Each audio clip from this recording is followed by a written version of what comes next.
नमस्कार दोस्तों। कथा कहानी के इस एपिसोड पे आप सबका स्वागत है। आइए आज सुनते हैं कुंभ की कहानी। जी हाँ, वही कुंभ मेला जो अभी प्रयागराज में होने वाला है, जिसके बारे में आप सबने बहुत सुना होगा। लेकिन क्यों होता है कुंभ का मेला? क्या है इस पर्व की विशेषता? और कहाँ-कहाँ पे होता है कुंभ का मेला?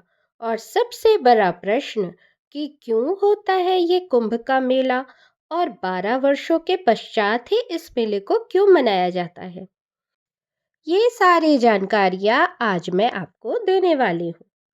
तो दोस्तों, पूर्ण कुंभ हिंदू धर्म में एक विशेष धार्मिक आयोजन है जो कि प्रत्येक 12 वर्षों के पश्चात होता है। यह कुंभ मेला 4 स्थानों पे आयोजित किया जाता है: हरिद्वार, प्रयागराज, उज्जैन और नासिक। इस आयोजन का धार्मिक, आध्यात्मिक और सांस्कृतिक महत्व है। आइए आज जानते हैं कि ये भव्य आयोजन कुंभ मेला कब और कैसे शुरू हुआ। लेकिन उससे पहले चैनल को सब्सक्राइब कर ले और पूरी कहानी सुनने के बाद अगर आपको वीडियो पसंद आता है तो अपने दोस्तों के साथ इसे शेयर अवश्य करें। पौराणिक कथाओं के अनुसार दुर्वासा मुनि के शाप की एक कहानी है, जिसके कारण ही इस भव्य आयोजन कुंभ मेले की शुरुआत होती है। राजा बलि के राज्य में दैत्य, असुर तथा दानव अति प्रबल हो उठे थे। उन्हें शुक्राचार्य की शक्ति प्राप्त थी। इसी बीच दुर्वासा ऋषि के शाप से देवराज इंद्र शक्तिहीन हो गए थे। दैत्यराज बलि का राज्य तीनों लोकों पर था। इंद्र सहित देवतागण उससे सदा भयभीत रहते थे। इस स्थिति के निवारण का उपाय केवल वैकुंठनाथ विष्णु ही बता सकते थे। अतः ब्रह्मा जी के साथ समस्त देवता भगवान नारायण के पास पहुंचे। उनकी स्तुति करके उन्हें भगवान विष्णु को अपनी विपदा सुनाई। तब भगवान मधुर वाणी में बोले कि इस समय तुम लोगों के लिए संकट काल है। दैत्यों, असुरों और दानवों का अभ्युत्थान हो रहा है और तुम लोगों की अवनति हो रही है। किंतु संकट काल को मैत्रीय पूर्ण भाव से व्यतीत कर देना चाहिए। तुम दैत्यों से मित्रता कर लो। भगवान विष्णु का उपाय सुनकर सभी देवता परेशान हो गए। ये कैसी बात? दैत्यों से मित्रता देवता करे? लेकिन क्यों और कैसे? तब भगवान बोले, क्षीर सागर को मथ कर उसमें से अमृत निकालो। अमृत निकालकर उसका पान करो। और यह कार्य दैत्यों की सहायता के बिना नहीं हो सकता, इसलिए उनकी सहायता से यह कार्य सुगमता पूर्वक करो। इस कार्य के लिए उनकी हर शर्त मान लो और अंत में अपना काम निकाल लो। अमृत पीकर तुम अमर हो जाओगे और तुम्हें दैत्य को मारने का सामर्थ्य आ जाएगा। तो भगवान के आदेशानुसार इंद्र ने समुद्र मंथन से अमृत निकालने की बात राजा बलि को बताई। दैत्यराज बलि ने देवराज इंद्र से समझौता कर लिया और समुद्र मंथन के लिए तैयार हो गए। मंद्राचल पर्वत को मथनी तथा वासुकी नाग को नेति बनाया गया। नेति यानी रस्सी। स्वयं भगवान विष्णु कच्छप अवतार लेकर मंद्राचल पर्वत को अपनी पीठ पर रखकर उसका आधार बन गए। भगवान नारायण ने दानव रूप से दानवों में और देवता रूप से देवताओं में शक्ति का संचार किया। वासुकी नाग को भी गहन निद्रा देकर उसके सारे कष्ट हर लिए।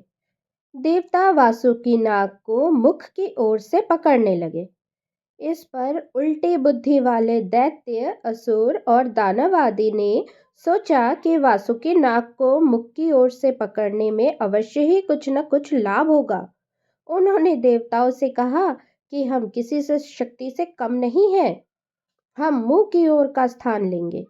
तब देवताओं ने वासुकीनाग की पूंछ की ओर का स्थान ले लिया और समुद्र मंथन आरंभ हुआ।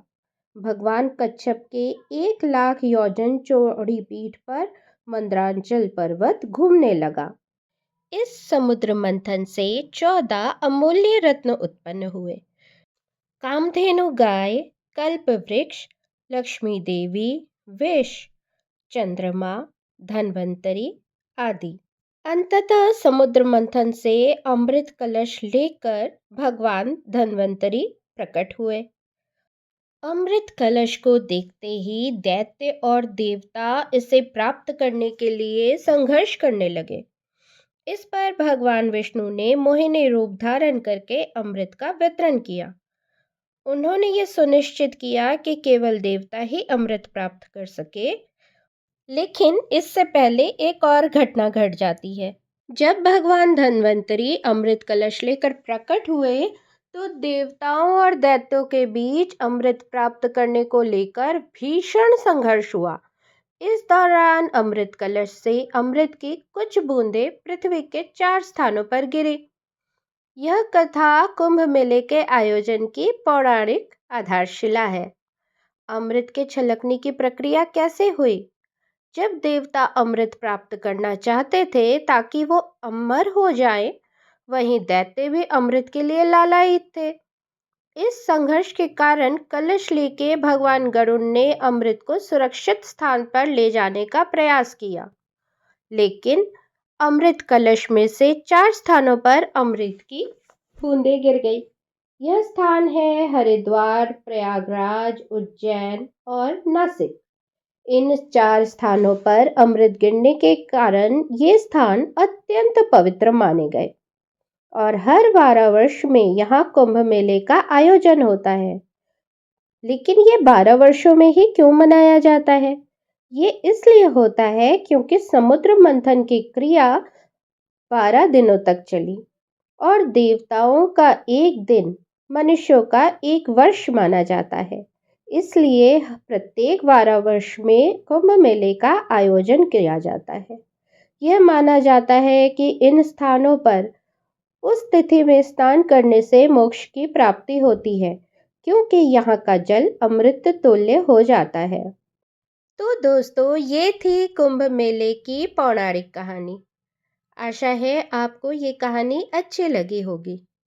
तो फिर जल्दी से चैनल को सब्सक्राइब कर ले और वीडियो को लाइक और शेयर करना बिल्कुल भी ना भूले। आपको और कौन सी कहानी सुननी है मुझे अवश्य बताएं। कथा कहानी के अगले एपिसोड में वो कहानी अवश्य सुनाऊंगी। तब तक के लिए नमस्कार। हरिओम तत्सत।